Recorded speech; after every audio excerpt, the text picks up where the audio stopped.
À l'âge de 10 ans, Rebecca Simpson a été violée pour la première fois par son beau-père, James Freeman. 5 ans après les faits, l'adolescente, âgée de 19 ans aujourd'hui, a fini par le dénoncer à la police. Son beau-père a alors été condamné à 7 ans de prison. En colère, Rebecca Simpson a confié à STV News, « Il aurait dû être emprisonné plus longtemps. Je dois vivre avec la peine qu'il m'a infligée, mais il sera libéré dans seulement 7 ans, ce n'est pas ça la justice. Il pourrait facilement être de retour dans la rue dans quelques années pour continuer le reste de sa vie.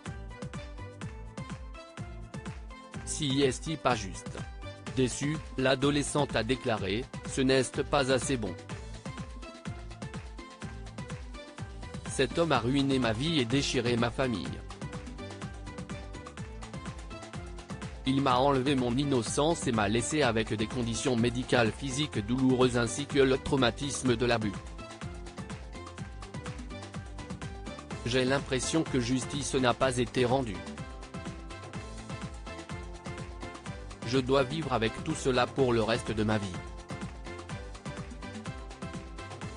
James Freeman avait épousé la mère de l'adolescente en 2014 et s'était occupé d'elle pendant que sa mère était à l'hôpital. Rapidement, il avait agressé sexuellement sa belle-fille avant de la violer dans leur maison familiale.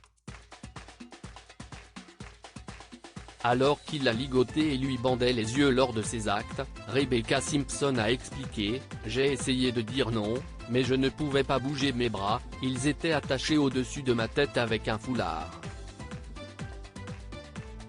Quelque chose se passait presque tous les jours, mais les choses les plus graves se produisaient quand personne n'était là pour qu'ils puissent s'assurer que je ne pouvais pas obtenir d'aide, je ne pouvais le dire à personne. » Les abus ont duré pendant 5 ans, jusqu'à ce que l'adolescente porte plainte et soit placée dans une maison d'accueil. Rebecca Simpson a eu le courage de témoigner en prononçant la condamnation de la Haute Cour d'Édimbourg. Le juge Simon Collins QC, a déclaré à l'agresseur, « Vous avez été reconnu coupable de 3 chefs d'accusation d'agression sexuelle à l'issue du procès. Vos actions montrent que vous êtes responsable d'une violation grave et prolongée de la position de confiance dans laquelle vous vous étiez trouvé. Il est clair qu'une peine privative de liberté est la seule disposition appropriée dont dispose ce tribunal. »